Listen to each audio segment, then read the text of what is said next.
Stop the Week with Robert Robinson.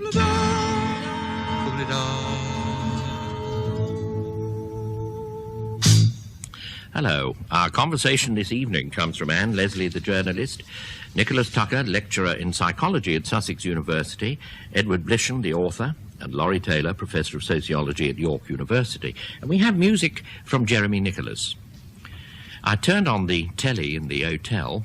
There was a card on top of it telling me it was in-room entertainment, in case I thought I was outside, clinging to the wall with my crampons.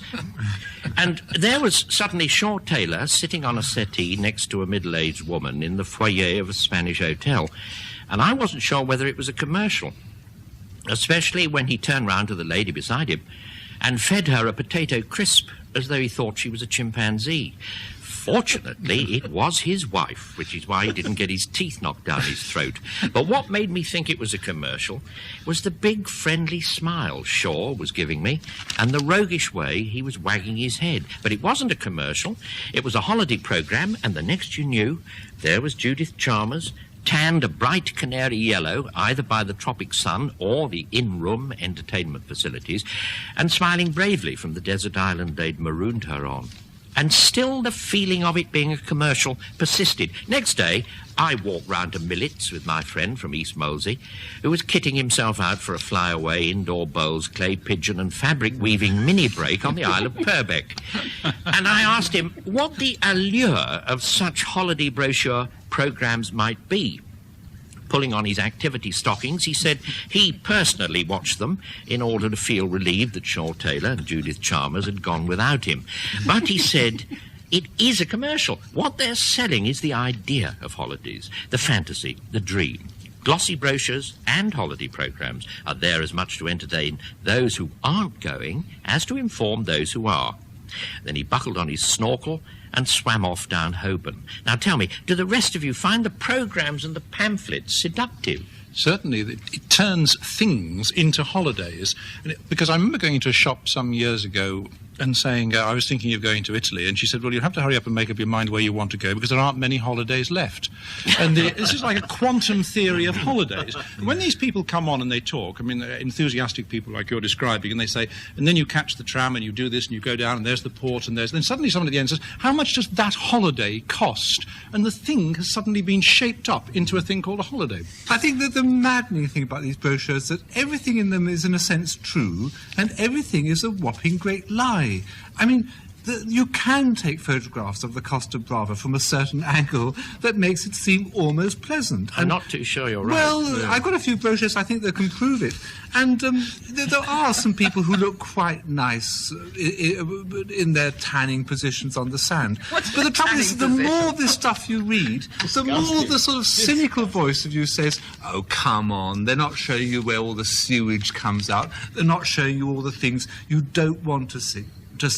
And yet somehow you don't expect that sort of honesty, and just once or twice one of these brochures there's been a hint that things aren't all they might, as one I saw for caravans which said almost all the caravans have got showers, and I realised I didn't actually want to hear these negatives because what this is about is the folly of optimism. It's nothing about holidays at all. Walking down High Holborn this afternoon, I noticed that the whole way it was littered with the pages torn out of brochures, and it seemed to me that actually we have reached the point where brochures, people just take them. It's rather like those people outside tube stations who hand you magazines of an undescribable sort and you throw them away at once. And High Holborn was actually paved with brochures. And I think that I've got a theory about this, that the brochures are so unreal that many people get the pleasure I remember when we were kids going to the cinema in the days when you had stills from the film outside the cinema, and the great pleasure was to see the film, then come outside and enjoy the indignation of realising that some of the scenes in the stills you hadn't actually seen. And I think many people actually, the indignation is the holiday. They go... And there's another delight...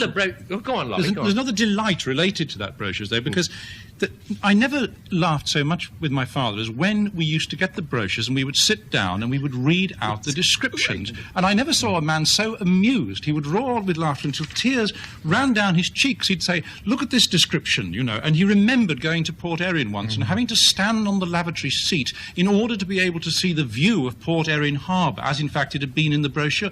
The delight of all that and the language. I mean, I remember the words, like the word boasts. You know, as you know, this place boasts a pedestrianised precinct, or the word enjoy, the exhortatory way in which it says you can sit on the terrace and enjoy a drink or two, or the use of the word ample, as in ample car parking space, or the word popular, also a popular bar on the beach, and then surprisingly, which is always loved, surprisingly, there are still plenty of tranquil backwaters in New Yorker. I found one which I liked very much, which was obviously some copywriter doing the brochure for Magaluf, which, as you know, is more or less horrendous. And he was struggling with his conscience. Don't even know it. You could have made it up as well. Magaluf. Well, it sounds like its name, you know. And he's written, you'll find an intriguing skyline of high-rise hotels and apartment blocks. I wonder how long it took him to get up with intriguing. But in a brochure which tells you how to go to Crete, I've got a piece that's, I think, translated straight from Homer. It says, it's oldie-worldy and distinctive Cretan style of architecture, which is kept throughout the bungalow complex, blends in perfectly with a picturesque coastline. Well, none of you are addressing yourselves to what, perhaps I buried it a little too deep in my opening remarks. The question is, are the brochures and are the holiday programmes the entertainment? Are they the fantasy? Are they like the Good Hotel Guide, Good Food Guide, all like that, pillow books for people who aren't actually going? Yes. Oh, yes. There's no doubt about that at all. Because, I mean, having read through about 3 of these, I suddenly realised what one of the conventions is, that people write about the sun as if it was rain. You get all this sun-drenched, sun-soaked, basking.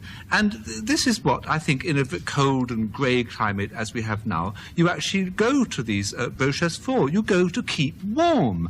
Now, of course, the fantasy element is that you're talking about a sun that never exists, because we know that in real life, real sun burns and blisters and is, in fact, quite boring. But it's very natural, I think, in a northern climate to actually want to feel a bit warm in the imagination. Yes. I think there's a lot in what you say. It's like imaginative aerobics, because you can also place yourself in all these settings. I mean, there are times when you can open one of the brochures and you can imagine yourself at any single one of the places. And particularly in those activity holidays, when you start looking at those, you think, well, why aren't I doing them? I mean, it says in 2 days you could be doing skydiving. In the brochure that I was looking at, it said £48 bed and breakfast, including the first jump. And then it said subsequent descents are £9. It didn't mention the price of the ascent, but anyway. So when you look at that, you think, why aren't I doing it? Or fishing, or rock climbing, or any of these things. I'll tell you why, because you know it's not I mean, to refer to what Nicholas earlier said, it's both a lie and it's perfectly true. You know somehow that what you get in a brochure or on a holiday programme is a best scenario situation. The world being what it is, it wouldn't quite be like that. If you went microlight flying, which is one day what I'm going to do, by George I am, you would find that if the wind is over 15 miles an hour, you can't go up in one of those things. And all sorts of things like that would happen if you actually followed it through. And coming back to the holiday programme aspect of it, isn't it they're in a double bind? They can't, it's no good them going to places coming back saying it was lousy, because what kind of a service is that to win? So they go to places that they know lots of people go to, and then they come back and tell people, a certain sort of clientele for a certain sort of place, what the people already know. And that's also no real help. Well, it's the late decadence of the brochure, isn't it? I mean, it's so elaborate now that I don't think they know what to do next. I saw one that was divided human beings into the carefree, and I think that meant rather fuddy-duddily, slightly lively, but not very. And then the young and that was people without nothing on top. Talking about activity holidays again, I mean, when you talk about activity holidays, there's a little booklet which actually lists all the ones available. And one of them is a philosophy holiday. For 3 days, you can have an activity philosophy holiday. What can Play you do? football with Freddie Eyre. With Freddie Eyre, or discover the Weltanschauung of Samantha Fox. I was very intrigued by that. I almost signed up instantly. What Edward should have noticed is, by the way, in those things that you were talking about, the different ages, that if you look at those which are for 18 to 30, there are no places. It's full of people. The photographs are all full of people. Whereas if you look at places which are suitable for the likes of us, these places, the people are almost invisible. There is a little aging couple sort of squatting on a bench underneath a huge cathedral. So the places have suddenly reappeared for the elderly. You're very affected, I know, Laurie, to my cost, because you kept ringing me up at one stage by brochures and people in brochures. Yeah. Because we were going on a press trip to Barbados, and we were sent the brochures for this frightfully nice hotel we were all going to go to. And Laurie kept ringing me up and saying, I don't think this is the right sort of hotel, you know. I think it's... I said, well, it looks absolutely marvellous, right on the beach with a pool and bar and all this. He said, but have you seen the breakfast buffet picture? There is a man there wearing a Hawaiian shirt with palms on it. I don't think we can go to that sort of place. You're immediately incredibly affected by that. This is the one thing I think I would give these brochures, that this business that every noun has its approving adjective. I think you mentioned this before. We have picturesque harbours, magnificent scenery, rugged mountains, and if something's noisy, it's not noisy, but it's pulsating or vibrant. And I just think sometimes, when you've seen a lot of these, you suddenly say, gosh, I've got a mountain quite near me. I suppose that's quite rugged in its way, and I suppose the vegetation in the park, that could be described as lush. And I think the only thing I would give all these things is they are the triumph of trying to push a particular worldview to an extreme that you don't find anywhere else in literature or advertising. There's a sadness about all this. I think I've seen this week on television Laurie Lee talking about Spain, and he talked about the Costa del Sol, which you knew in the 30s. He said you could have bought the whole thing for 30 shillings. And then he, I think, likened what had happened to the Costa del Sol in terms of it being a place where people actually lived to a kind of nuclear bombardment. And what worries me sometimes when I look at the brochures is here you have actual places where people have homes and roots and histories, and they've been turned into playgrounds. Yes, places like Corsica, all those Mediterranean islands, which actually were real places with real people in them, I know. and are now turned into fantasy and places. The real people are much happier now, because in fact on the same channel there was another program on Spain where they were talking to Spaniards. Indeed, you knew the Spaniards because you had to read the subtitling about all these changes, and they were happy as skylarks, because the sentimental rubbish of people like Laurie Lee, who loved going around looking at all the starving men and thinking, oh, well, at least they're real. All those starving men are thrilled to bits now that they can get all these pesetas from drunken Club 18 to 30. But the enticements, you see, Edward, you see, what these brochures do, they suggest to you that you will be able to get behind that facade. I mean, most of them, in selling their holidays, say there will be a little bit of authenticity for you. I mean, this is a huge hotel which stretches across the double-page spread and clearly has 2,000 bedrooms, but there is a little place that you can go to just up the hill where the real place still exists. And the other fiction, just to add, because something Anne said reminded me, is that all these travel writers, when they come back, they all write as though they've been entirely by themselves. And what do you discover? In fact, that when the reference to going to Barbados, that in fact this little group that I went with, there were 12 people. 12 people were going round rooms, feeling mattresses and saying, well, this looks like a nice room. And because when they came back, they wrote things like, I was walking along the particular beach on this particular... There were 11 other people walking along with them, and when you go, there are 11 other people with you. You are on the fringes of the public relations business, you journalists, when you go on these freebies. But I was going to say that the Scotch mist of PR hangs very heavily over these brochures and over the holiday industry. I got one or two quotes. One of the brochures I got has a space somewhat similar to a health warning on a cigarette package, but of course they can't very well put the word warning in. So they conjure up a wonderful public relations barbarism, and they coin the word world-wise, and they call this the bit where they're trying to combine spelling out the disadvantages, but trying to combine it with a soft cooing tone. And here are the quotes. From April to June, and again in November, rainfall can be quite high, and at the coast, despite regular cleaning by the hotels, a more than usual amount of seaweed is in evidence. If you're easily alarmed, like I am, you think, how high up does this seaweed come? Are you safe on the 6th floor? Does it come in over the bathroom? And then, despite the cooing note aimed at, the words, got them here, it will be necessary to consult your doctor before the trip. That strikes a bit of a chill, and the sentence in the same thing. Though cold in Tibet, the clear skies afford excellent potential for photography. Now, that does sound like a very brave attempt to be looking on the bright side. Oh, and I'll just add this. If you intend to go turtle watching, be prepared for a long wait. They arrive at the beach any time between midnight and dawn. That is, if you've chosen the right night. I've got something that seems to me even worse, which is, listen to this description from the Club Med brochure. It says, when the sun goes down at a Club Med village, don't be surprised if you hear Puccini through the palm trees. It's our way of saying that the evening's arrived. Puccini screaming to say, can I go home? Oh, dear. Why don't we have a bit of a song now? Oh, yes, Jeremy supplied us with a very good one, because it more or less introduces us to another topic we come to, and Jeremy calls it Happiness Is.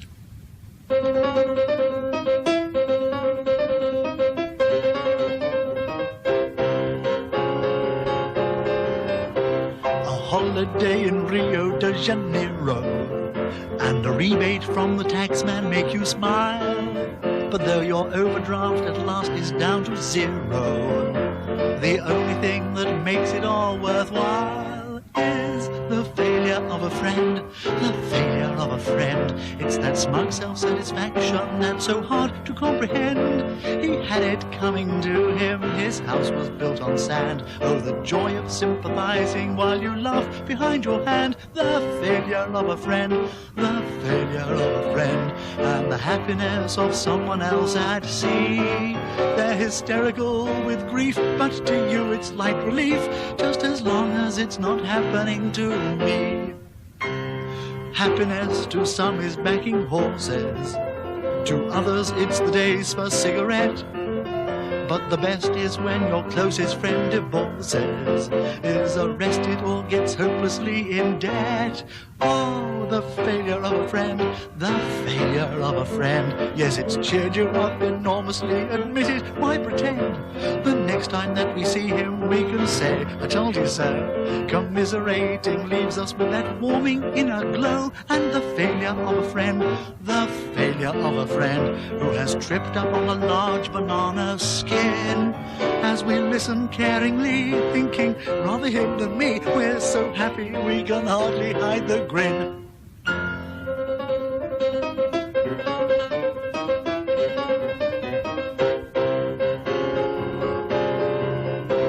A wedding or a rise from your employer, a stand-up comic sometimes makes you hoot. Inheriting a Rembrandt or a Goya, but there's nothing quite like putting in the boot. Oh, the failure of a friend, the failure of a friend. A calamity encourages the rest of us no end. Though his wife's run off and left him, there's nothing we can do except go home and giggle. But of course we always knew the failure of a friend, the failure of a friend. Oh, we love to hear another's tale of woe. They might be knocked down by a bus, but as long as it's not us, we're delighted, we're so happy. Does it show? We're delighted, we're so happy. Does it show? We're so happy, but I hope it doesn't show. Now, of course, Jeremy, as so often, has hit the nail on the head. He's got absolutely to the point. And I'll just amplify. I can't sing, of course, but I'll just amplify, go on in that same vein. I'll second that. Yeah, thank you very much. I was in a television studio the other day, and we were just about to record, and the floor manager said, "Everybody happy?" And the people nodded, as they do, and cleared their throats. But one of the studio technicians looked up from the caption stand he was manning and said thoughtfully, "Well, Kev, I'm not all that happy." And what made us smile was the way we knew, he knew, it was absurd to respond to the word as though it had any real meaning. Now, people are happy to go along with the arrangements, a little unhappy about coming in on Saturdays, even as happy as Larry when the man finally turns up to fix the washing machine, perhaps not too happy when he tells them what it's going to cost. But happy doesn't mean happy. It means all sorts of other things, but it hasn't anything to do with happiness, which is a truly mysterious condition and well worth distinguishing from, well, satisfaction, contentment, being pleased, a condition, moreover, that cannot be aimed at. Yet we even have a textbook just published entitled The Psychology of Happiness, which thinks happiness can be measured, when in fact what the book is doing is measuring degrees of being pleased. Happiness is altogether stranger. Do we agree? Yes, but in what way? I'd like you to define it before we... Don't worry, I will, but I thought I'd give you a chance. I think that's why worry. we've given it a name. Because like a lot of things, like Yahweh and all the rest of it, the sort of great mystery is you give them a name, and then everybody knows when they've got happiness, but they couldn't possibly... Well, you forced me to go on. I didn't intend to, but I think it's a very positive thing. It's evanescent. It's nothing to do with just well-contented conditions, and even when you're in well-contented conditions, as some of us sometimes are, I myself hesitate to use the word. It means, as far as I'm concerned, something more than I have, or I think now will ever have. I know it's been there. I know it's come to me. I know it's absolutely unpredictable. The moments that it came were indeed moments, fragments of moments, here and gone. And these moments of what I call happiness were quite outside the ordinary arrangements. And, of course, they began and they ended in and with childhood. So will that do to be going on with? Well, my optician the other day said, my optician, a nice man, very shy, I've been with him for about 50 years and grew up with him, but he's entirely lost in the world of optics. That is his world. And he said to me a very touching thing the other day, looking behind my eyes as they do. He said, do you know, my great pleasure in my occupation is to look behind the eyes of children, because behind the eyes of children there is a space which is absolutely clean and dazzling. And I thought that is happiness. Actually, there is a definition of the word happiness, which means seeing things clean and dazzling, which you probably only do when you're a child and you really are new to the world and you haven't got any bothersome, sophisticated language to discuss the world in. I wonder whether you and the optician. I think there's no the need three of us. to limit this entirely to children. I mean, I think the reason you can be very, very happy as a child and actually feel happiness come over you as a physical state, a sort of flush, is that there are some moments that are totally complete in themselves, such as, you know, seeing Father Christmas or getting your Christmas stocking or the first ice cream of the summer, all that sort of business. Now, when you get older, you can have marvellous feelings, but usually I think we have that other voice, that nagging chorus of dissent saying, haha, you know, it's all right, but I still think there are a few moments in adulthood, like, for example, some experiences in the arts, that when you're sort of at the end of Chur and Dot or some ballet or something where the music and the movement and everything's happening at once, just for a moment that nagging dissident voice is thrust out of your head, then you have that feeling that everything is totally right at that moment. And there is another word for that. I won't say what it is just at the moment, but there is, I'm sure. I think that is why the account that you've provided, the circumstances under which happiness might arrive, seems to me to be one of the reasons why there are difficulties over appreciating the state, because I don't think that it does arrive in those circumstances, or perhaps Bob's going to provide another word for it, because I think that it arrives really because of almost like a coalescence of little advantages. It arrives not because of great moments, not because of the end of the opera, not because of those moments that we think should be producing something called happiness, but because there is some sort of synchrony of events which has occurred, which we often don't recognise, and because we don't recognise the origins of it, this is what makes it such a peculiar state. Because so many other states, like fear and others, we know exactly the charging bull, the roller coaster, which have produced them. But happiness is the one state where it is extremely, or it's impossible, I think, to program the arrival of the state. And also because we expect big events to have produced what is such a broad oceanic sensation. It's a gift. You see, it's a gift. I mean, if you were a Christian, you'd use the word grace, I dare say. But I would like to return it just for a second to the business of it happening in childhood. I would go a little further now and say that it's a species of ecstasy in which you feel utterly translated. I mean, just momentary.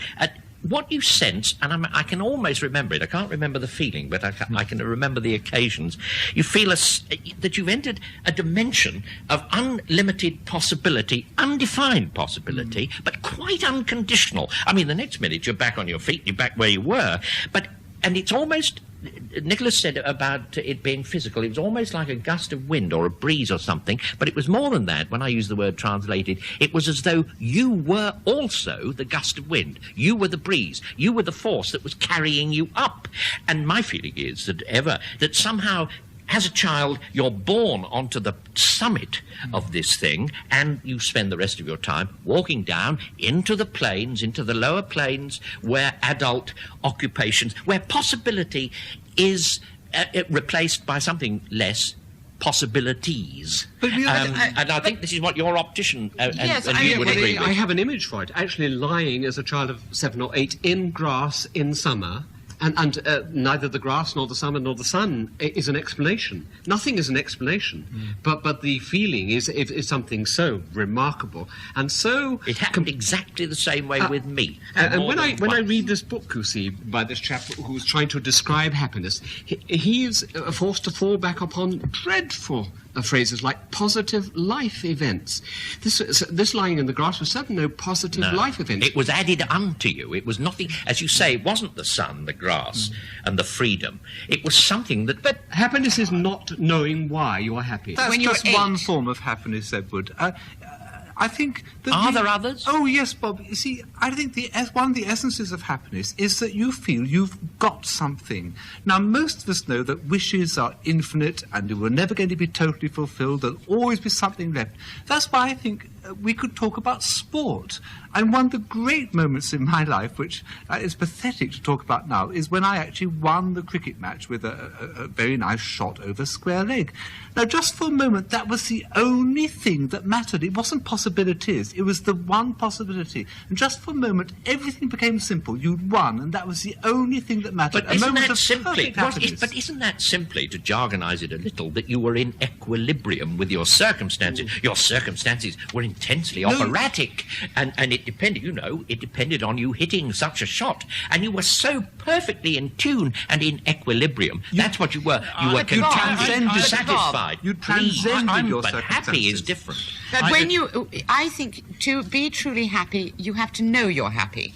And when people look back on their childhoods and say, this, that, and the other moment, I was very happy, I notice that they always start by saying, when I was 8 or 9 or 10. Yeah. Because I think you can be blissfully happy up till 8 or 9 or 10, but in a sense not happy, because if you're having a happy childhood, you're totally unself-conscious about it.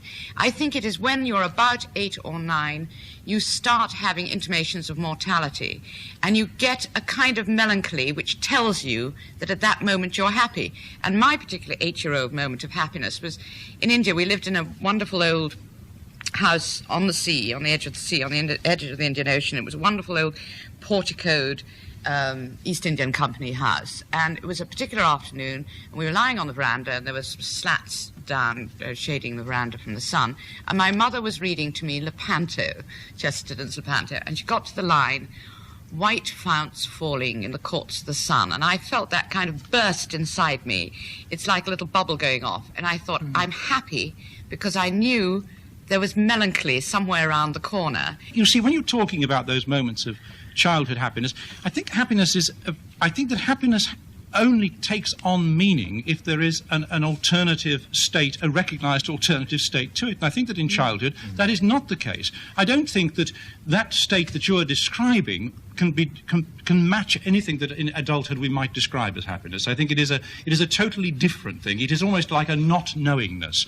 Now, the happiness that I was talking about before and some other people have been talking about is almost an achieved happiness. I've said that it's very difficult to know how it is achieved, but when arrived at, it counts against other experiences. You know, when William James writes that book, Varieties of Religious Experience, he says that human beings And Michael Argyll in this book is a classic example of a psychologist, like James, failing to recognise the variety of states of human experience. And that's why I was very glad in your introduction you were insistent that there is a state of happiness which has to be distinguished from others. But it has to be distinguished by knowing that it is not those others, compared to those others. And I think that to call certain states of childhood happiness and to believe that they can somehow be perhaps approximated later on in some way is obviously... It is a matter of words. It is entirely a matter of words. I mean, I think there is a way in which we can describe that childhood experience as a certain kind of happiness. But I think of all sorts of other adult experiences I've had that seem to me to qualify for a sort of use of the word happiness. I'm going to offer you the word in a minute. But I think, Bob, I think we use the term somebody was of a happy disposition. And thinking about this, I think of my mother, who was actually a person of happy disposition. Doesn't mean happy, though, does it? No.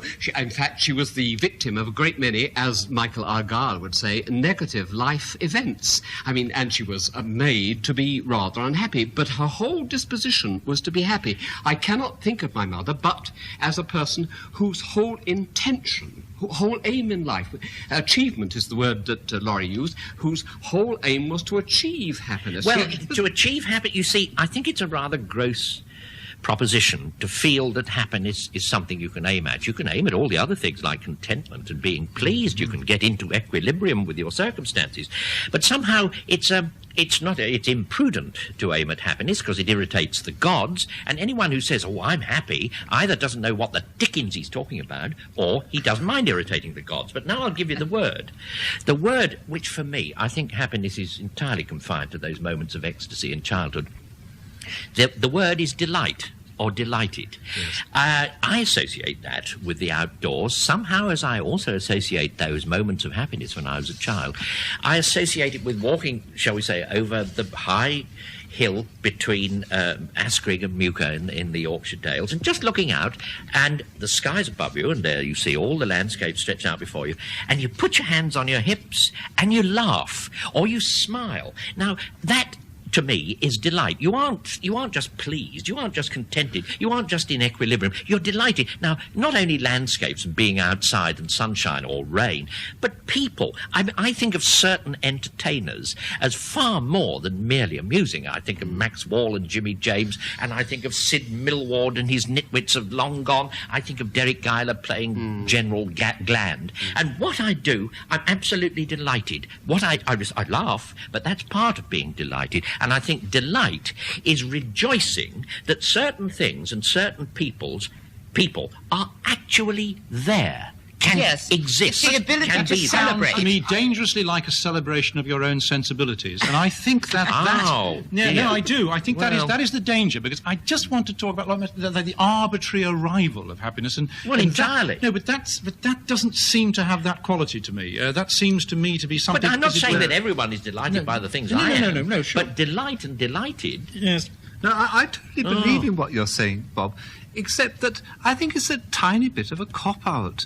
That I've read books by a child chimney sweep when he grew old, and he said, I really enjoyed growing up in the workhouse. Then later on he said, what fun we had climbing chimneys. Now, this was a man who couldn't admit to any sort of depression in his life. And the easiest thing then is to go back to this golden childhood when you were really happy. I think you can have it at more or less any time. And I think going back to Edward's mother, as Michael Argyll says in this book, there are some people, he calls them, I think, the Pollyannas of this world, who are actually born with a stock of contentment. These moments of peak experiences, literally, of sort of ecstatic delight, are usually by yourself, because I think that kind of thing is self-conscious. You have to be with yourself to actually notice them. It's a lost condition that you can just sometimes look over your shoulder and see in the distance.